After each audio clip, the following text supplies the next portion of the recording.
I'm William Carter, 70 years old, and this is the story of how my son-in-law and his family learned that calling a Marine a broken-down soldier is the worst mistake you can make, especially when that Marine earned his stripes in 2 tours of Iraq and came home with decorations they couldn't even pronounce. 3 weeks after we buried my daughter Jennifer, my son-in-law Dr. Marcus Bennett walked into my small house with his parents and his sister, all of them dressed like they were attending a business meeting. They sat down in my living room without being invited, and Marcus cleared his throat in that way doctors do when they're about to deliver bad news to someone they think is too stupid to understand. I was sitting in my recliner, the one Jennifer had bought me for my 65th birthday, holding a cup of coffee and looking at the folded American flag on the mantel, the one they'd given me when I retired from the Marine Corps after 26 years of service. Before I tell you how Marcus and his family learned exactly who they were dealing with, I need you to do something for me. If you've ever been underestimated because of your age, if you've ever had someone look at you and see weakness instead of experience, hit that like button right now. Subscribe to this channel because this story goes places you won't expect. And leave a comment telling me about a time someone underestimated you and lived to regret it. I read every single comment, and I want to hear your stories. Marcus started talking in that condescending tone he perfected during his years as a cardiovascular surgeon. He explained that they'd been discussing my situation as a family, and they were concerned about me living alone. I was 70 years old, he said, and Jennifer had been my primary caregiver for the past few years since my PTSD episodes had gotten worse. Now that she was gone, they worried about my ability to take care of myself. His mother nodded along, making sympathetic noises. His father, a retired banker, looked at me like I was a loan application he was about to deny. His sister Angela, a real estate attorney, had a leather portfolio on her lap and kept glancing at her watch.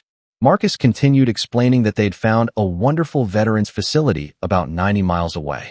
It specialized in elderly veterans with PTSD and had 24-hour medical staff, therapy programs, and activities designed for people with my condition. The monthly cost was substantial, he admitted, but they'd worked out a financial arrangement. If I signed over Jennifer's life insurance policy, she'd had me listed as beneficiary, and if I sold this house, the combined funds would cover about 18 months at the facility.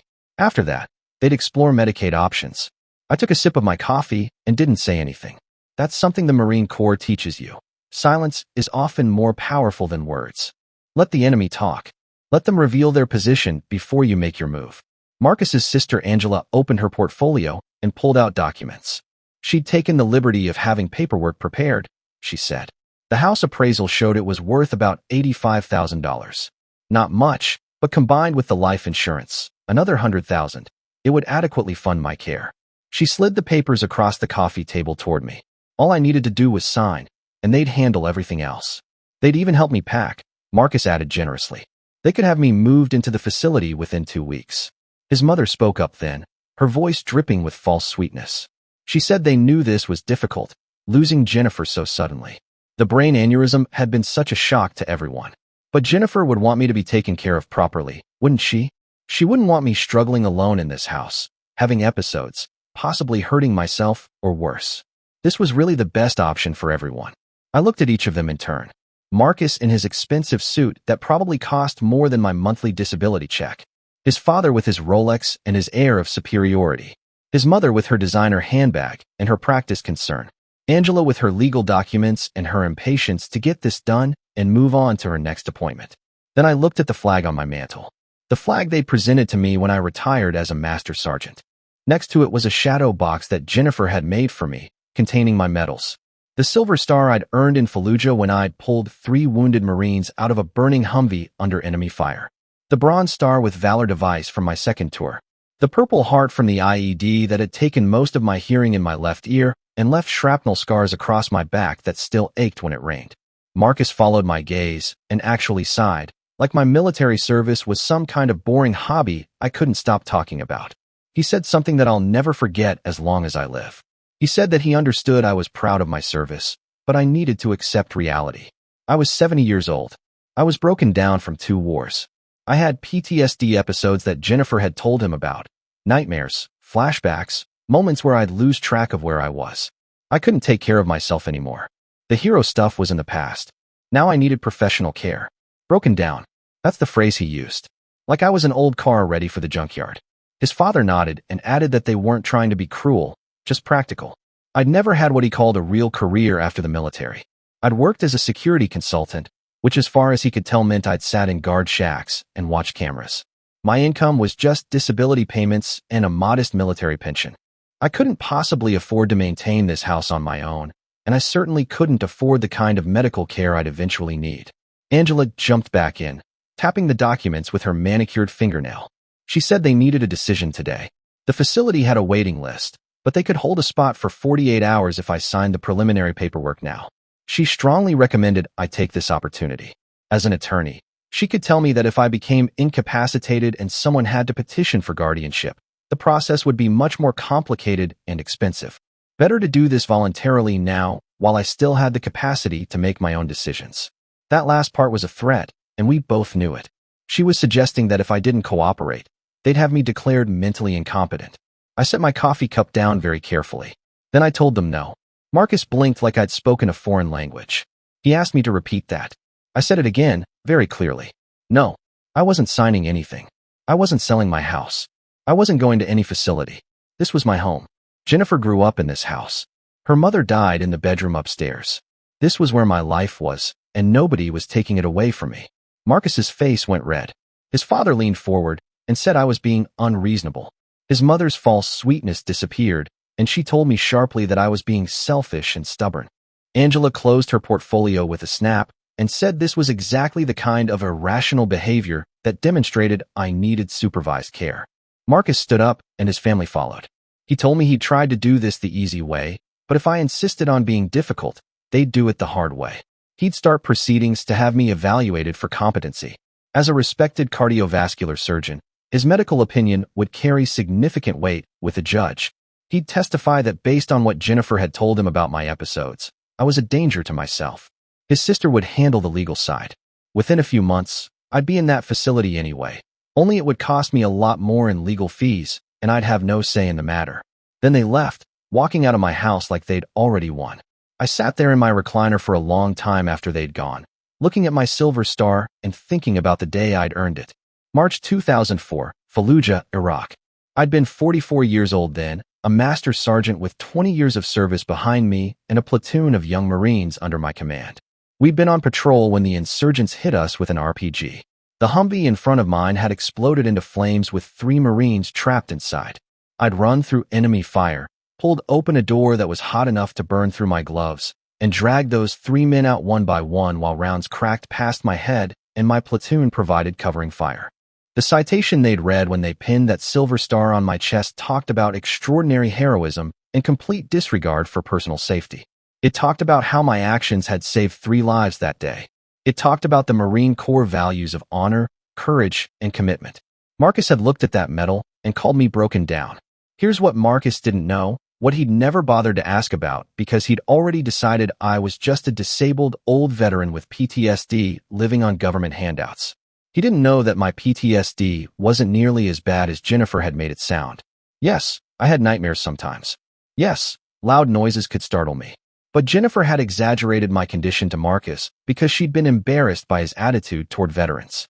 She'd told him I had episodes because it was easier than explaining that her husband looked down on military service as something lesser than his medical career. He didn't know that my work as a security consultant after retiring from the Marine Corps hadn't been sitting in guard shacks. I'd spent 15 years working for defense contractors, using my combat experience and security clearance to train personnel heading to conflict zones and to assess security protocols for facilities handling sensitive materials. I'd made excellent money doing it and had invested wisely. He didn't know that this house I lived in was fully paid off and had been for 10 years. That I'd refinanced it twice over the years and had used the equity to invest in rental properties. That I owned 3 other houses in this city that I rented out, generating additional income on top of my pension and disability. He didn't know that the modest military pension he'd mentioned was actually quite substantial for a master sergeant with 26 years of service. Combined with my disability payments, tax-free, and my rental income, I was making more money than he probably assumed. And he definitely didn't know about the brothers I'd served with, the Marines who'd fought alongside me in Iraq, who'd bled with me and nearly died with me, and who would drop everything to help me if I called them. Marcus thought he was dealing with a broken-down old veteran who could be easily pushed aside and controlled. What he didn't understand, what he couldn't understand because he'd never served, never been tested, never learned what it meant to be a Marine, was that there's no such thing as a former Marine. Once you earn that title, it's yours for life. And Marines never abandon their brothers. I picked up my phone and made my first call. Sergeant Major Rhett James Rodriguez answered on the second ring. We'd served together in Iraq, had both been in that Humvee I'd pulled those Marines from. He'd retired 2 years after me and now worked as an investigator for the state police. I told him I needed a favor. I needed a complete background check on Dr. Marcus Bennett, his family, his finances, his professional history, everything. James didn't ask why. He just said he'd get started immediately and would have preliminary information within 48 hours. My second call was to Captain Rhett, David Chun, who'd been one of the 3 Marines I'd pulled from that burning Humvee in Fallujah. David had gone to law school on the GI Bill after leaving the Corps and now specialized in veterans' rights and elder law. I told him about Marcus's threat to have me declared incompetent. David was silent for a moment. Then his voice went cold and hard. He said nobody was declaring his former platoon sergeant incompetent. Nobody. He'd start preparing a defense immediately and would contact me tomorrow to discuss strategy. My third call was to Master Gunnery Sergeant Rhett Michael Torres, who'd served as my platoon sergeant in Iraq before I'd promoted, and he'd taken over the role I'd left. Mike had retired and started a non-profit organization helping veterans navigate the VA system and access their benefits. I told him what Marcus had said about me being unable to care for myself. Mike laughed, not because it was funny, but because the idea of Master Sergeant William Carter being unable to take care of himself was absurd to anyone who'd served with me. He said he'd document everything about my current functioning and would provide testimony if needed. My fourth call was the hardest. I called Jennifer's best friend Karen, who'd known her since college. I asked if Jennifer had ever talked to her about Marcus, about their marriage, about any problems. There was a long pause. Then Karen told me something that made my hands shake with anger. Jennifer had been planning to divorce Marcus. She'd discovered 6 months before she died that he was having an affair with a surgical nurse at the hospital. She'd confronted him and he'd promised to end it, but she'd found evidence it was continuing. She'd consulted with a divorce attorney and had been gathering financial records. Then the aneurysm had struck and she died instantly, before she could file the papers. Marcus had been cheating on my daughter while she was alive, and now he was trying to steal her life insurance money and my house. I sat there in my recliner, looking at Jennifer's photograph on the side table. My beautiful daughter who'd inherited her mother's kindness and her father's determination. Who'd become a teacher because she wanted to help children. Who'd married a man she thought was honorable and had learned too late what he really was. I made one more call that evening, to the Veterans Crisis Line. Not because I was in crisis, but because I needed to talk to someone about the rage building in my chest. The counselor listened while I explained everything. Jennifer's death, Marcus's threats, discovering the affair, the attempt to institutionalize me and take my property. The counselor helped me work through the anger, reminded me that there were proper channels to handle this, legal ways to fight back that wouldn't compromise my integrity or my freedom. After I hung up, I walked over to the mantel and took down my silver star. I held it in my hand, feeling the weight of it, remembering the heat of that burning Humvee and the weight of those Marines I'd carried out. Remembering what it meant to be a Marine, to never leave a brother behind, to fight with honor even when the enemy fights dirty. Marcus had called me broken down. He'd threatened to have me declared incompetent and locked away. He'd tried to steal my property and my daughter's insurance money that he'd made the biggest mistake of his life. Because once a Marine, always a Marine. And this Marine wasn't done fighting yet. The next morning I woke at 05:30, the way I'd woken every morning for the past 46 years since joining the Marine Corps at age 24. Some habits never leave you. I made coffee, did my stretches to keep my back loose where the shrapnel scars still pulled tight, and sat down at my kitchen table with a notebook.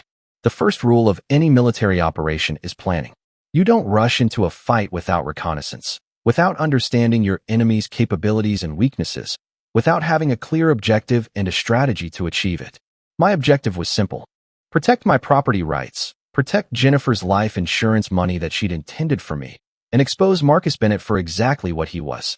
A cheating, manipulative fraud who saw people as assets to be exploited. I wasn't interested in revenge for its own sake. I was interested in justice. There's a difference, and that difference mattered to me. By 0800, James Rodriguez called me back. His preliminary background check on Marcus had already revealed interesting information. Dr. Marcus Bennett was indeed a successful cardiovascular surgeon at Metropolitan Hospital, but his reputation among colleagues was mixed.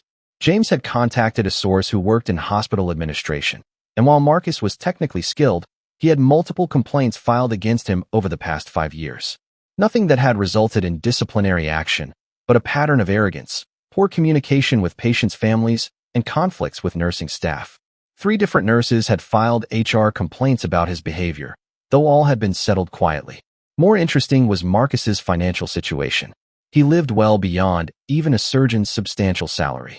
The house he and Jennifer had lived in, now just his, had a mortgage of $600,000. He drove a Mercedes that was leased, not owned. His credit cards were carrying significant balances. James had a contact at a credit bureau who'd pulled an unofficial report, and Marcus was stretched thin financially. He was making his payments, but barely. One major unexpected expense could push him into serious trouble. And here was the most interesting part. Marcus had taken out a $200,000 whole life insurance policy on Jennifer just 8 months before she died. The brain aneurysm had been ruled natural causes, nothing suspicious, but the timing was notable. Combined with Jennifer's $100,000 work-provided life insurance that listed me as beneficiary, Marcus stood to collect a substantial amount of money from my daughter's death. James said he'd continue digging, particularly into Marcus's personal life. If there were affairs happening, there would be evidence, hotel charges, restaurant receipts, suspicious patterns in his credit card statements. James would find them. I thanked him and told him to keep me updated. David Chun, my attorney, called mid-morning. He'd researched Virginia's competency laws and the process for involuntary commitment or guardianship. The good news was that it wasn't easy to have someone declared incompetent.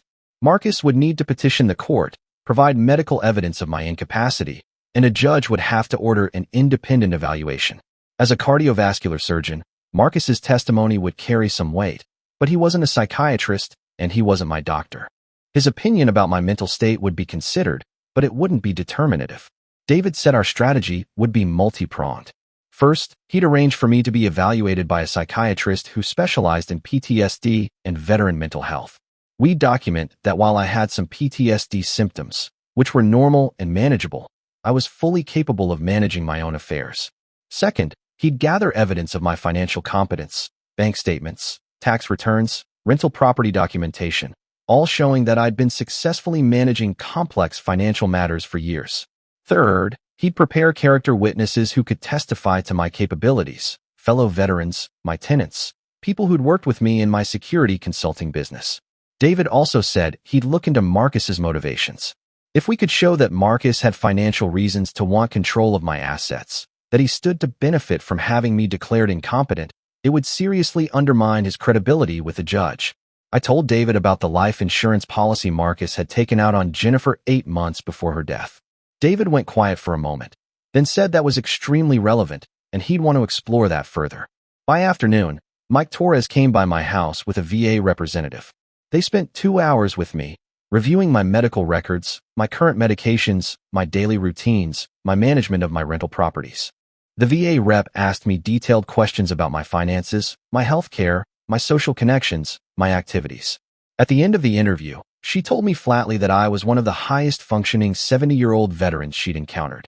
I maintained my property, managed a small real estate portfolio, stayed physically active, had strong social connections through the VFW, and showed no signs of cognitive decline or inability to care for myself.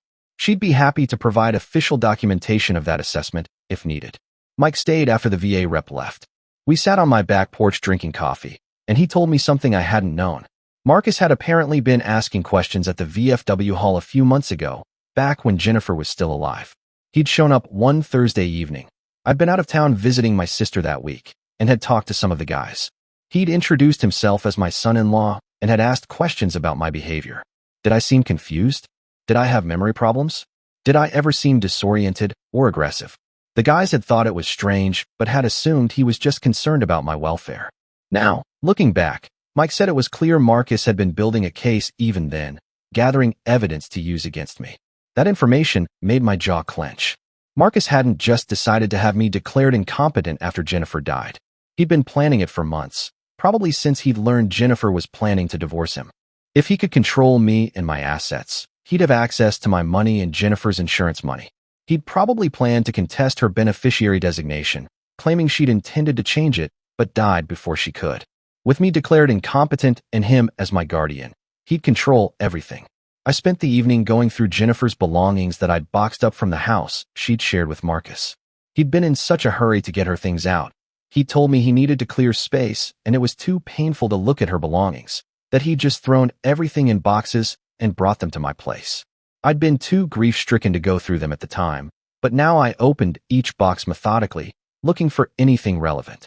In the third box, I found Jennifer's personal laptop. I opened it, and it was unlocked. She'd never been worried about privacy at home. I felt guilty going through my dead daughter's computer, but I needed to know what she'd known about Marcus, what she'd been planning. In her documents folder, I found a file labeled Divorce Prep. Inside were financial spreadsheets showing Marcus's spending, copies of credit card statements she'd apparently obtained, photographs of text messages between Marcus and someone named Lisa, hotel receipts, restaurant charges. Jennifer had been building a comprehensive case against him. There was also a document she'd written, dated 2 months before she died, titled Dad's Situation. I opened it and started reading. Jennifer had written that she was worried Marcus was asking too many questions about my finances and my mental health. She'd noticed him going through papers in my house when we'd all had dinner together.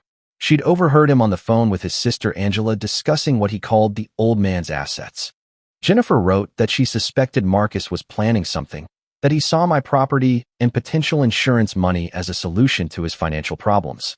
She'd written that she needed to warn me, but she wanted to file for divorce first so Marcus couldn't claim she was trying to turn me against him.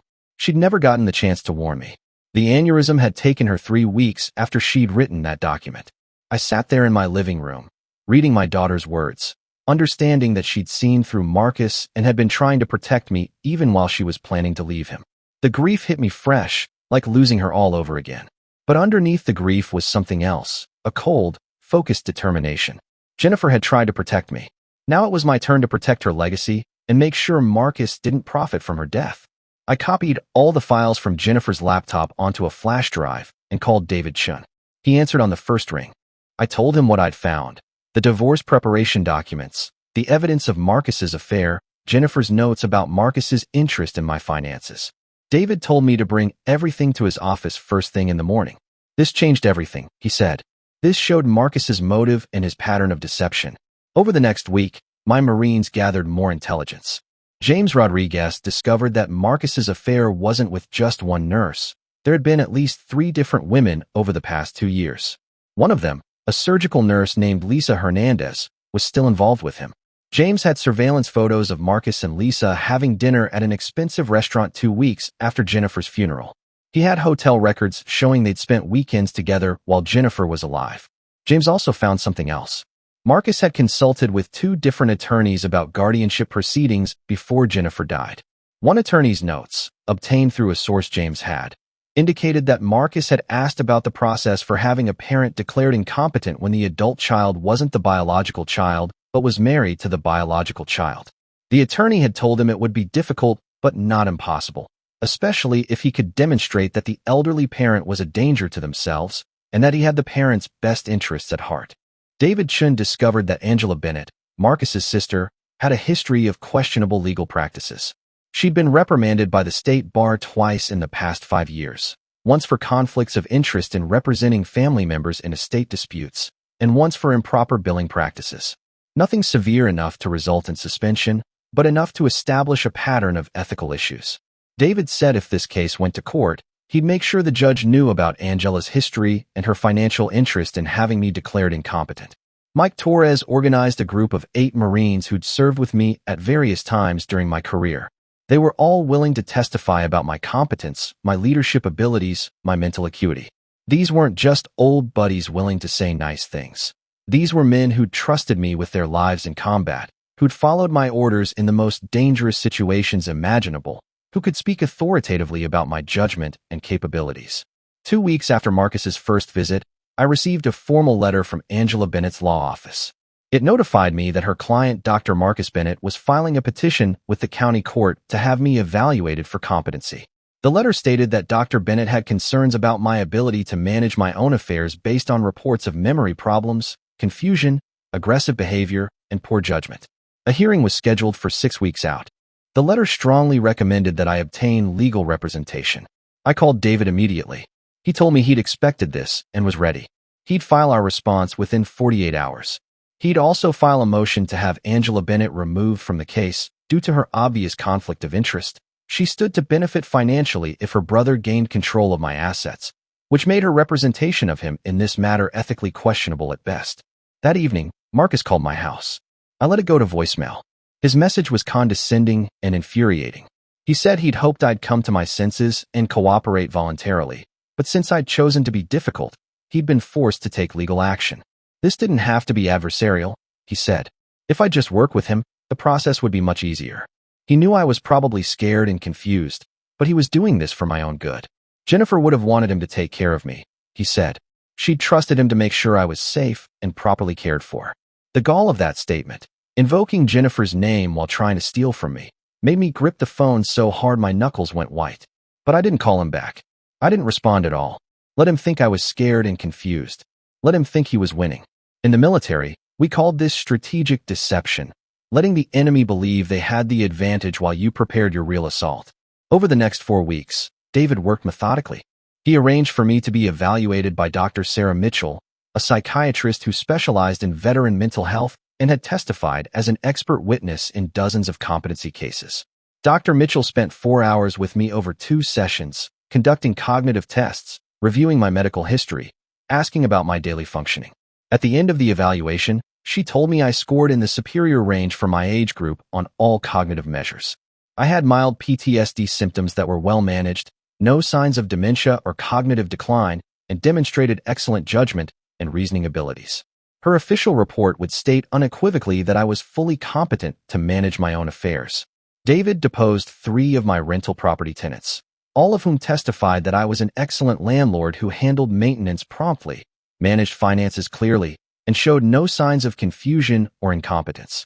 He gathered statements from my financial advisor, my accountant, and the property management company I used, all documenting my successful management of complex financial matters. He also subpoenaed Marcus's financial records and the records of his life insurance policy on Jennifer. Marcus tried to fight the subpoenas, but the judge ruled that since Marcus had put my competence at issue and claimed to be acting in my best interests, his own financial situation and motivations were relevant to the case. Meanwhile, James Rodriguez completed his investigation into Marcus's personal life. The evidence was damning. 3 different affairs over 2 years, including one that was ongoing. Credit card debt approaching $70,000. The suspicious life insurance policy on Jennifer taken out 8 months before her death. Gambling losses at a casino in Atlantic City. Apparently Marcus had a poker problem he'd been hiding. James also discovered something else through his law enforcement contacts. One of the nurses Marcus had been involved with had filed a complaint with the hospital 2 years ago, not just about workplace harassment, but about Marcus pressuring her to steal prescription medications. The hospital had investigated quietly and found insufficient evidence, but the complaint was in Marcus's personnel file. 2 weeks before the hearing, David filed our formal response to Marcus's petition. It was devastating. David presented evidence of my complete competency, including Dr. Mitchell's evaluation, my financial records, testimonials from people who knew me. Then he went on the offensive. He presented evidence of Marcus's financial problems and his motivation to gain control of my assets. He presented Jennifer's divorce preparation documents, showing that she'd planned to leave Marcus and had been worried about his interest in my finances. He presented evidence of Marcus's affairs, his gambling, his credit card debt. David also filed a motion to have Marcus investigated for insurance fraud related to the policy he'd taken out on Jennifer shortly before her death. While nothing proved Marcus had caused Jennifer's aneurysm, it had been completely natural, a tragic medical event. The timing of the insurance policy combined with evidence that Jennifer was planning to divorce him raised serious questions about Marcus's character and motivations. The response landed like a bomb. Within 2 days, Angela Bennett filed a motion to withdraw as Marcus's attorney, citing unspecified conflicts that had newly come to light. Marcus had to scramble to find new representation. The attorney he found was a general practice lawyer with no experience in competency cases. 3 days before the hearing, I got an unexpected visitor. It was Lisa Hernandez, the surgical nurse Marcus was currently involved with. She looked nervous and ashamed as she stood on my porch. She told me she needed to talk to me, that she had information I should know. I invited her inside and made coffee, and she told me her story. Lisa said she'd been involved with Marcus for 4 months. She hadn't known he was married at first. He told her he was divorced. When she'd found out the truth, he'd told her his marriage was over, that his wife had health problems, and they were just staying together for appearance's sake. After Jennifer died, Marcus had told Lisa that he'd soon have access to significant money, his wife's life insurance plus assets from his disabled father-in-law, who'd be going into a care facility. He'd promised to leave his job at the hospital and set up a private practice, and he wanted Lisa to come work for him. But recently, Lisa said, she'd learned about the competency case Marcus was filing against me. She'd done some research and realized Marcus's father-in-law wasn't disabled or incompetent. I was a decorated combat veteran being targeted by a man who wanted to steal my assets. She'd confronted Marcus and he'd gotten angry, told her to mind her own business, said I was a senile old man with PTSD who needed to be in a facility. When she'd pushed back, he'd threatened her job. Lisa said she'd come to me because she couldn't live with being part of Marcus stealing from a veteran. Her own father was a Vietnam veteran, and she'd seen enough to know what Marcus was doing was wrong. She'd brought copies of text messages between her and Marcus where he discussed his plans, where he'd talked about the money he'd get once he had control of my affairs. I thanked Lisa for her courage in coming forward. I told her I understood she'd been manipulated by Marcus just like others had been. I gave her David Chin's contact information and asked if she'd be willing to provide testimony if needed. She said yes. After Lisa left, I called David and told him what had happened. David said Lisa's testimony could be crucial. It showed Marcus's state of mind, his real motivations, his willingness to manipulate people for money. David said he'd prepare Lisa to testify and would add her evidence to our case file. The night before the hearing, I sat in my recliner looking at my silver star, thinking about honor and integrity and what it means to be a Marine. The Marine Corps had taught me that honor wasn't just about fighting bravely in combat. It was about standing up for what's right, protecting those who can't protect themselves, and never compromising your integrity even when it would be easier to give up. Marcus had called me broken down. He tried to have me declared incompetent and locked away so he could steal my assets and profit from my daughter's death. He'd underestimated me completely, assuming an old Marine with PTSD would be easy prey. Tomorrow, he'd learn what every Marine knows. We never leave a brother behind. We never give up, and we never surrender to bullies and frauds. Semper Fi. Always faithful. To the core, to my brothers, to my daughter's memory, and to the truth. The county courthouse was a solid brick building that had stood for 70 years, and walking through its doors that Tuesday morning felt like walking into a different kind of combat zone. The marble floors echoed with footsteps, and lawyers in suits moved past carrying briefcases and speaking in low, serious tones.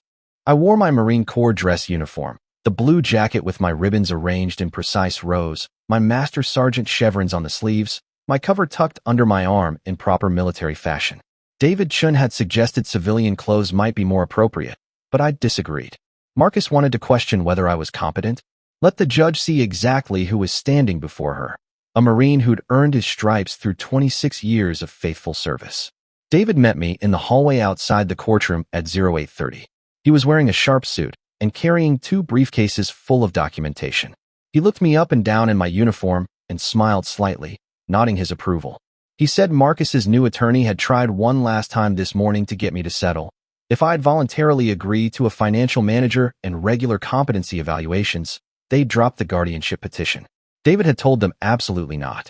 We were going to trial, and we were going to win. At 0845, we entered the courtroom.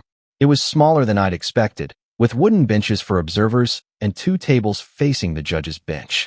Marcus was already there with his attorney, a nervous-looking man named Robert Patterson who kept shuffling through papers and whispering urgently to his client. Marcus wore an expensive suit and had the air of someone who still believed he was going to win despite everything that had happened in the past 6 weeks. When he saw me in my uniform, his eyes widened slightly and his confident expression flickered. Sitting in the gallery behind our table were 8 Marines in their dress uniforms. James Rodriguez, David Chin's brother Michael who'd served in my platoon, Mike Torres, and 5 others who'd served with me at various points during my career. Some were in their 60s, others in their 70s, but every single one of them stood straight and proud in their blues, ribbons on their chests telling stories of service and sacrifice. They'd driven from 3 different states to be here, taking time off work or away from retirement, because that's what Marines do. When one of your brothers needs you, you show up. Marcus saw them, and the color drained from his face. His attorney looked back nervously and whispered something to Marcus, who shook his head sharply. Also sitting in the gallery was Lisa Hernandez, the surgical nurse. She dressed professionally and sat alone, looking determined despite the nervousness in her eyes. She caught my glance and nodded slightly. Judge Catherine Ramirez entered at 0900 exactly.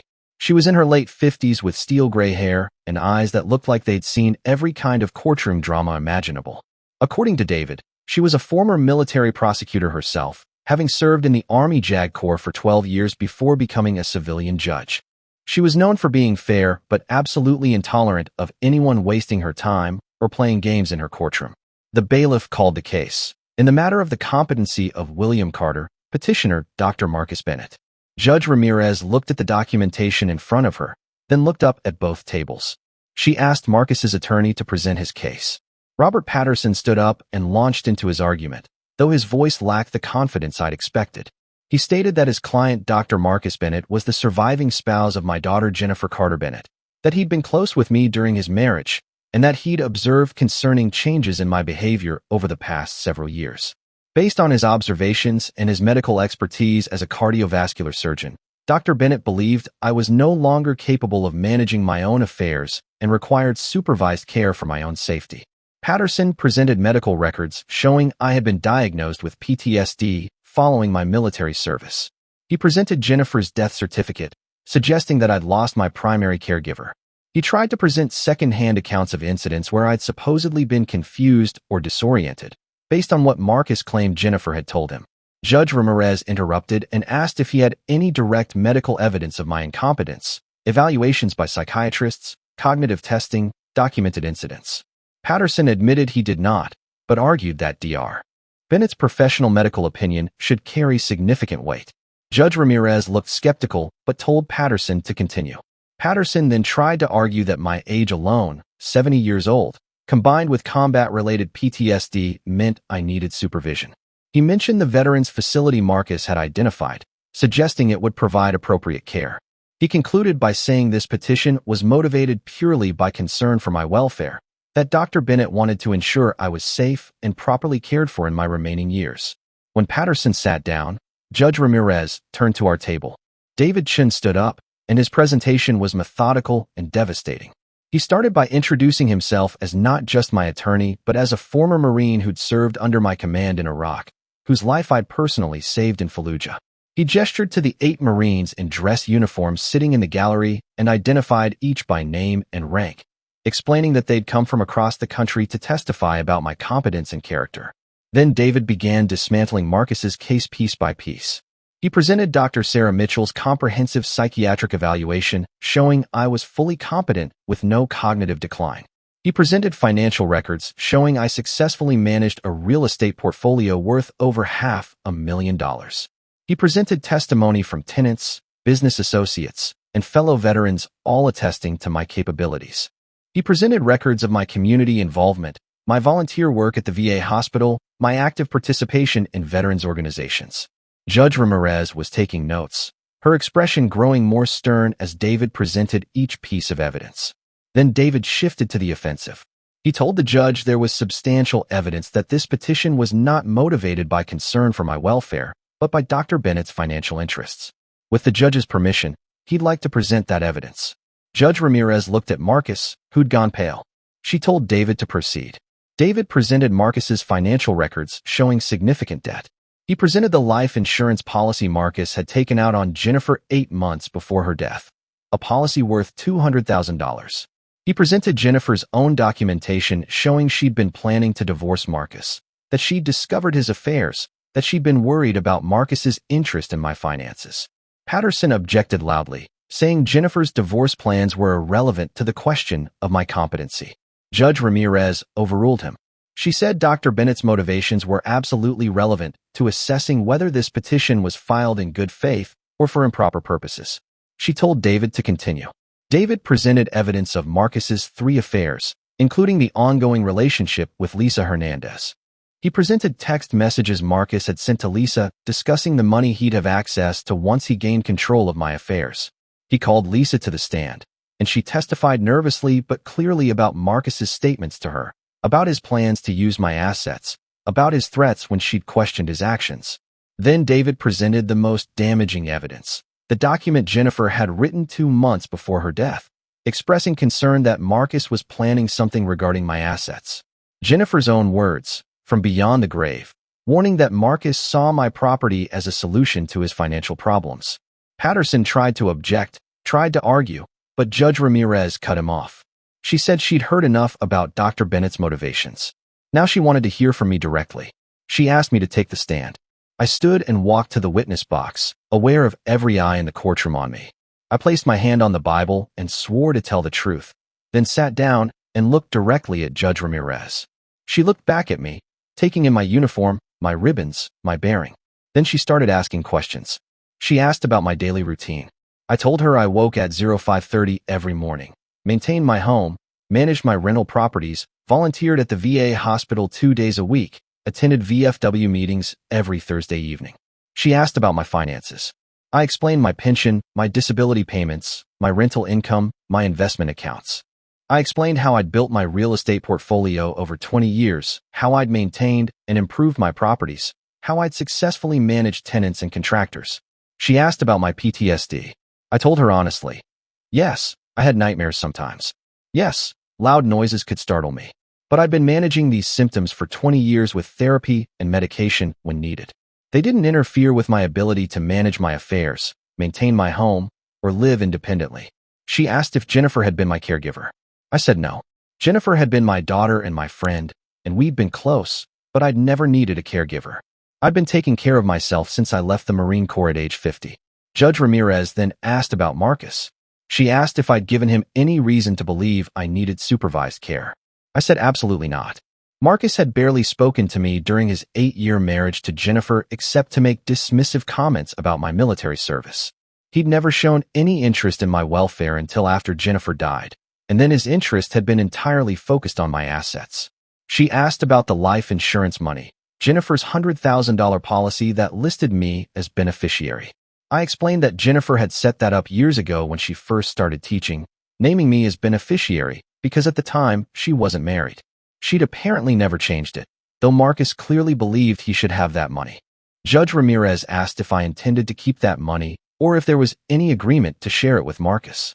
I said Jennifer had designated me as beneficiary, and I intended to honor her wishes.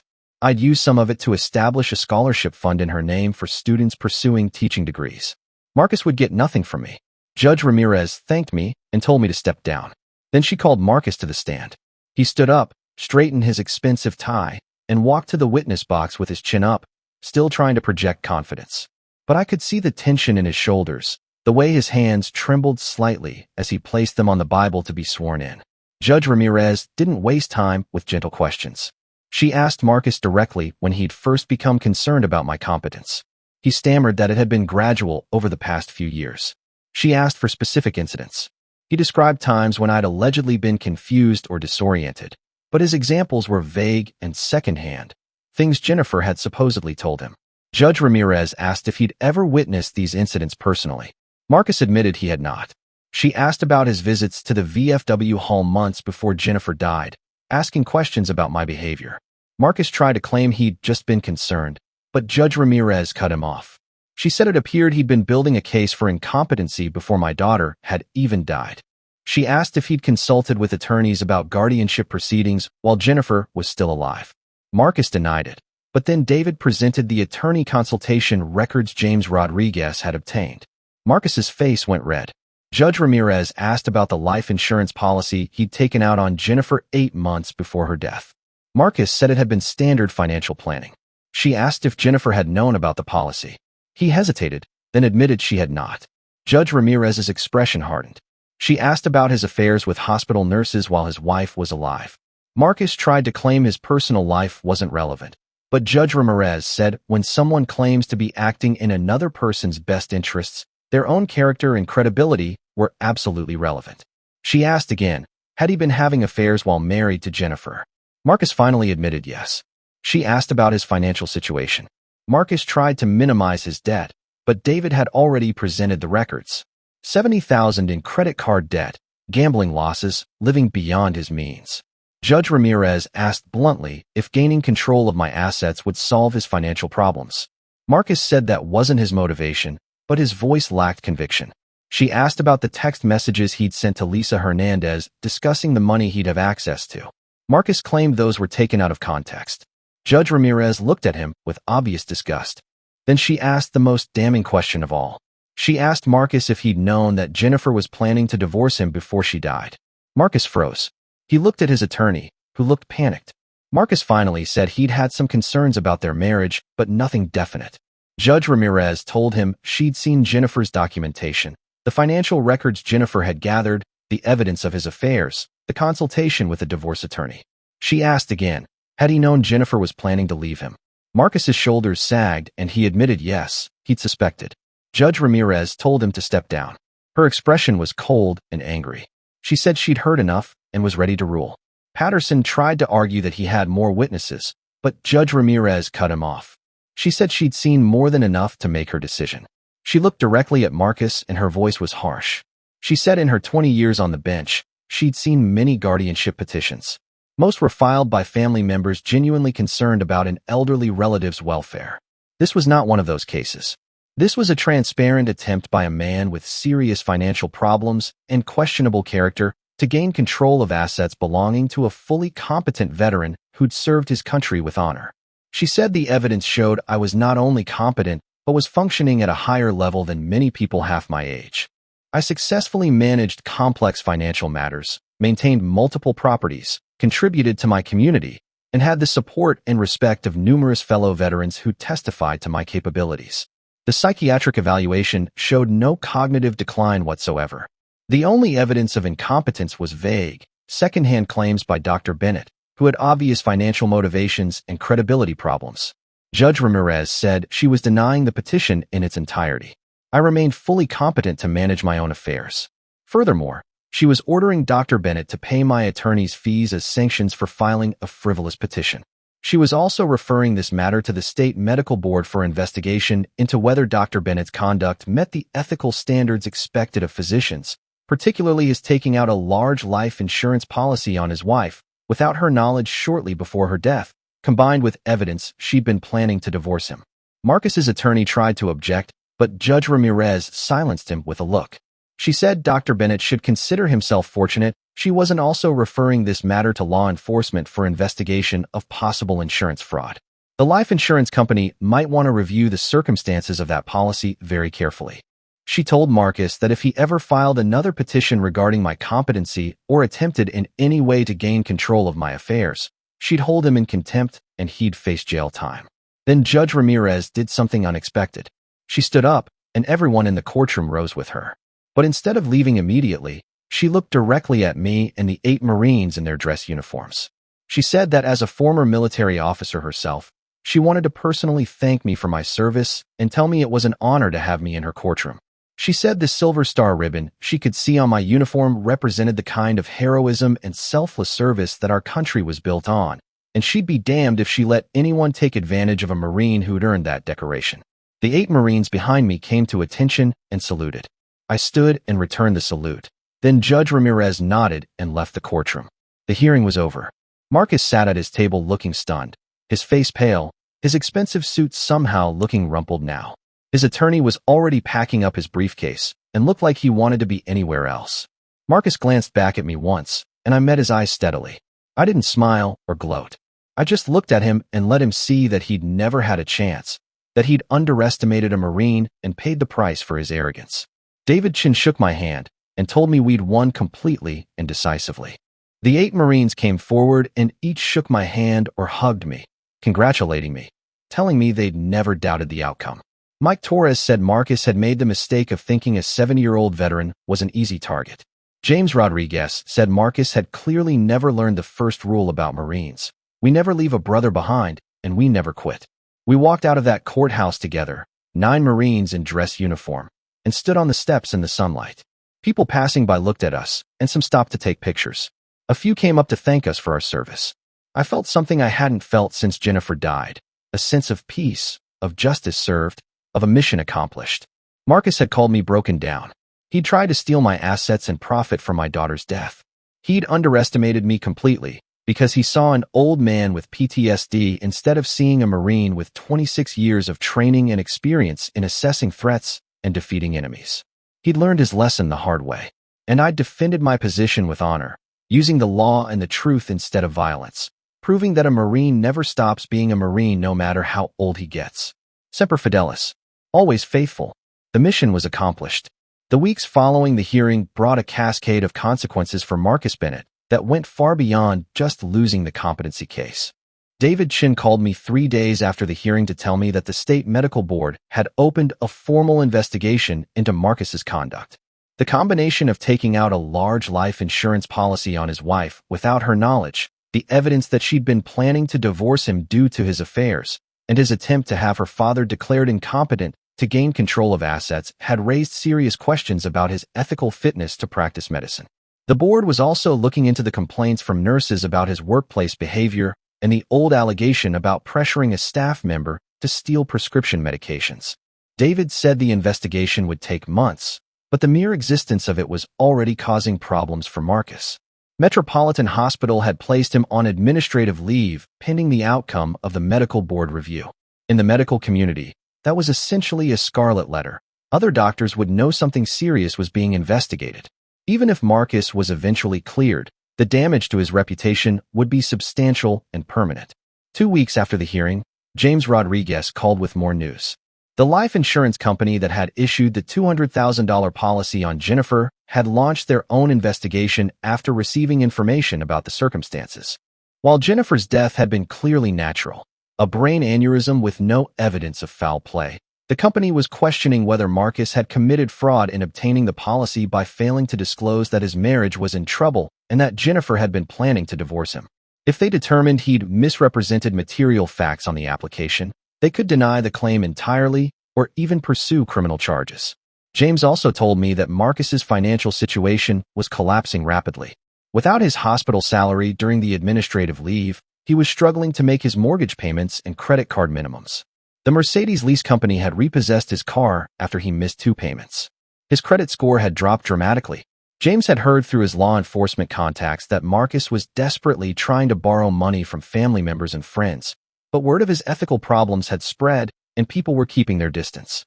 More importantly, James had discovered something else during his investigation. Marcus had apparently been skimming from Jennifer's paycheck for the past 2 years, taking money from her teacher's salary to fund his gambling habit and his affairs. Jennifer's school district had direct deposit set up, and Marcus had convinced Jennifer to let him manage their joint finances. He'd been transferring money from their joint account into a separate account Jennifer didn't know about. James estimated Marcus had stolen approximately $40,000 from Jennifer over those 2 years, money that rightfully should have been part of her estate. David immediately filed a civil suit against Marcus on behalf of Jennifer's estate, demanding return of the stolen funds plus interest and penalties. Marcus's attorney tried to fight it, but the bank records were clear and undeniable. Marcus had systematically stolen from his own wife while she was alive, then tried to steal from her father after she died. 1 month after the hearing, I received an unexpected visit from Marcus's mother and father. They came to my house looking exhausted and ashamed, very different from the arrogant people who'd sat in my living room trying to pressure me into signing away my rights. Marcus's father asked if they could speak with me. I invited them in and made coffee, though I remained cautious about their intentions. Marcus's mother started crying almost immediately. She said they owed me an apology. They believed Marcus when he told them I was suffering from severe PTSD and couldn't take care of myself. They believed he was acting out of concern for my welfare. They hadn't known about his affairs, his gambling, his financial problems, or his plan to steal from me. They'd been horrified when all the evidence came out during the hearing. She said they'd raised Marcus better than that, and they couldn't understand how he'd become the kind of man who would betray his wife and try to steal from a veteran. Marcus's father said they wanted to make things right if possible. They knew I'd incurred legal expenses defending myself against Marcus's false accusations.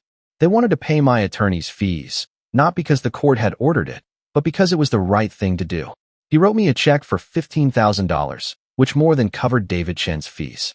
I accepted it, not because I needed the money, but because the gesture meant something. It showed they understood the gravity of what Marcus had done and wanted to take some responsibility as his parents. I asked them what Marcus was doing now. His father said Marcus had moved back in with them temporarily. He'd lost his house to foreclosure. He was working as a consultant for a medical device company, making a fraction of what he'd earned as a surgeon. His medical license was currently suspended pending the board investigation, and even if it was eventually reinstated, no hospital would hire him with his reputation destroyed.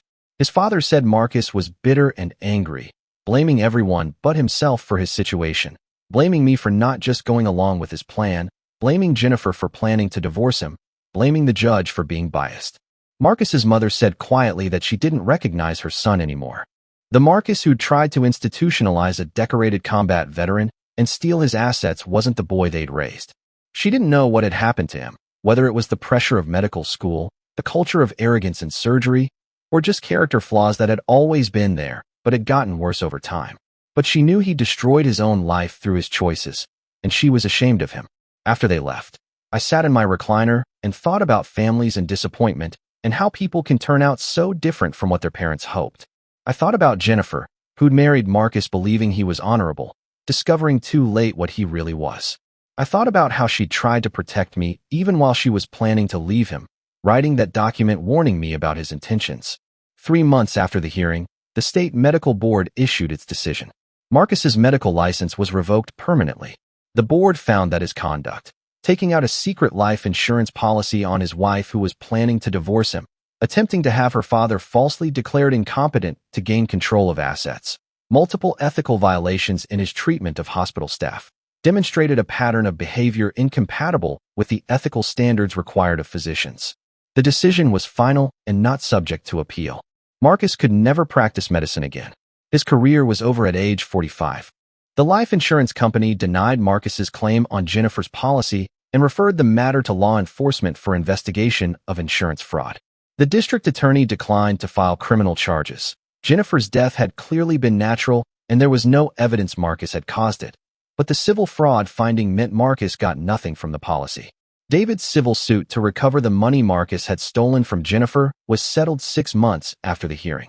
Marcus couldn't afford to fight it, and he couldn't hide the bank records showing his systematic theft.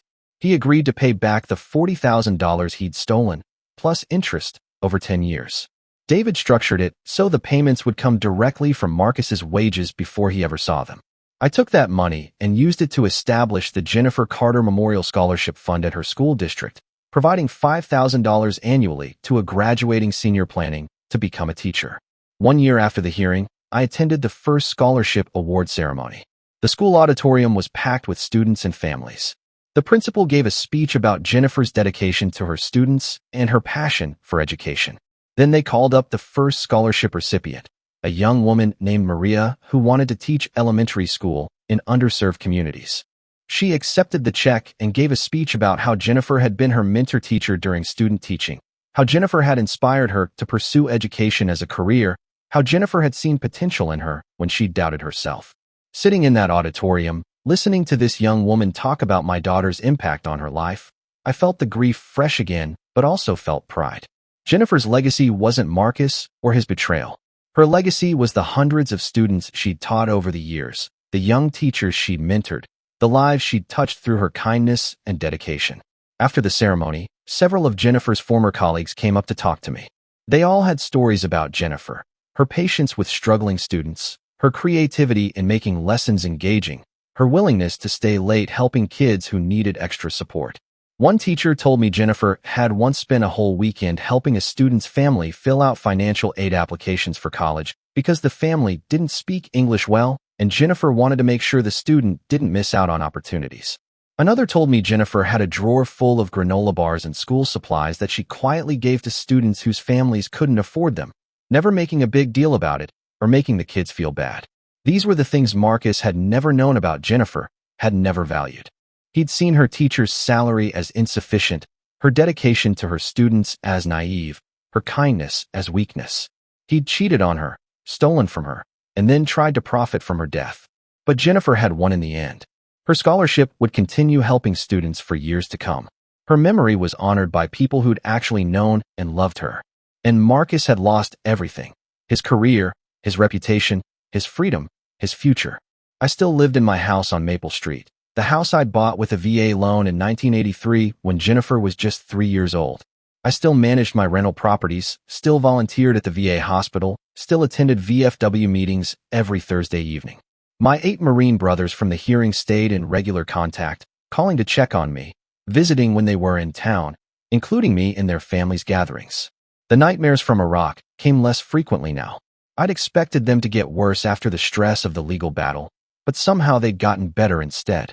My therapist at the VA said that standing up to Marcus, defending myself successfully, proving my competence and strength, it had been empowering in a way that helped resolve some of the feelings of helplessness that trauma survivors often carry.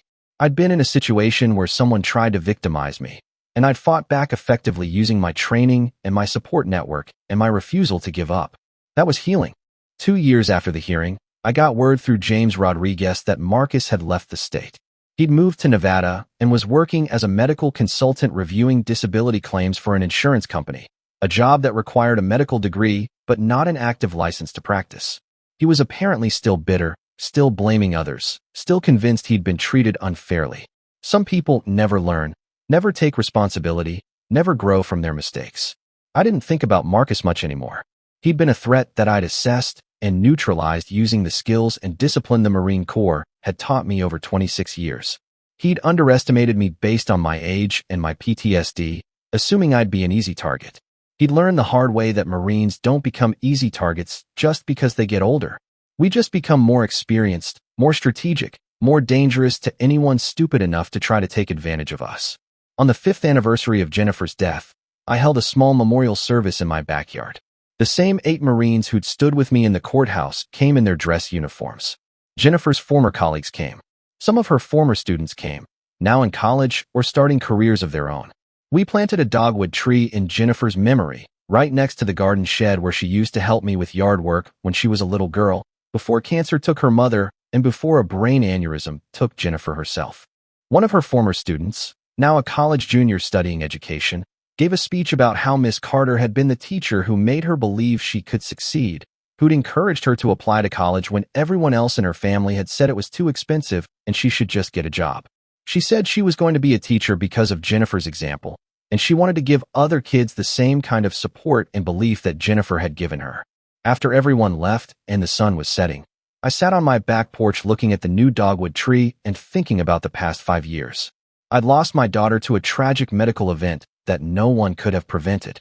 I'd been attacked by my son-in-law who saw me as nothing more than an asset to be exploited. I'd been forced to fight a legal battle to defend my competence, my property, and my dignity. But I'd won, using the training and discipline and brotherhood that the Marine Corps had instilled in me decades ago. I'm William Carter, 75 years old now. I'm a retired Master Sergeant who served 2 tours in Iraq and earned a Silver Star for valor in combat. I'm a father who lost his daughter too soon, but who honored her memory by establishing a scholarship in her name. I'm a veteran who proved that age doesn't diminish competence, that PTSD doesn't mean incompetence, and that underestimating a Marine is always a mistake. The Marine Corps taught me many lessons over 26 years. How to assess threats and respond appropriately. How to plan operations methodically and execute them precisely. How to rely on your brothers and how to be someone they can rely on. How to maintain discipline under pressure. How to fight with honor even when your enemy fights dirty. Most importantly, the Corps taught me that you never give up, you never surrender, and you never let bullies and frauds win. Marcus Bennett called me broken down and tried to have me declared incompetent so he could steal my assets. He learned that broken down doesn't mean defeated. It doesn't mean helpless. It doesn't mean vulnerable. Sometimes broken down just means battle-hardened, experienced, and prepared for whatever comes next. To anyone listening to this who's facing something similar, someone trying to take advantage of you because they think you're too old or too damaged or too weak to fight back, remember this. You're stronger than they think. You have skills and experience they can't match. You have brothers and sisters who will stand with you when it matters. And you have rights that the law will protect if you're willing to fight for them. Stand your ground. Know your worth. Use your training and your experience. Gather your brothers and sisters around you. Fight with honor and discipline and strategy. And never, ever let anyone make you believe you're less capable or less valuable because you've gotten older or because you carry scars from your service. Marcus thought he was dealing with a broken-down old soldier with PTSD who'd be easy to manipulate and control. He was wrong. He was dealing with a United States Marine who'd faced down enemies in Fallujah and wasn't about to surrender to some arrogant civilian doctor who thought money and degrees made him superior. I defended my position. I protected my daughter's memory. I honored the values the Marine Corps instilled in me. And I won completely, decisively, and honorably. Semper Fidelis. Always faithful to the Corps, to my brothers, to my daughter's legacy, and to the truth. Once a Marine, always a Marine, and this Marine wasn't broken down. I was just getting started. The mission was accomplished. Justice was served. And I'm still here, still standing, still strong, still ready for whatever comes next. This is Master Sergeant William Carter, United States Marine Corps retired, signing off. Thank you for listening to my story. And to all my fellow veterans out there, stay strong, stay connected to your brothers and sisters, and never let anyone tell you that your best days are behind you. We earned our place in this world through service and sacrifice. We don't give it up just because someone thinks we should.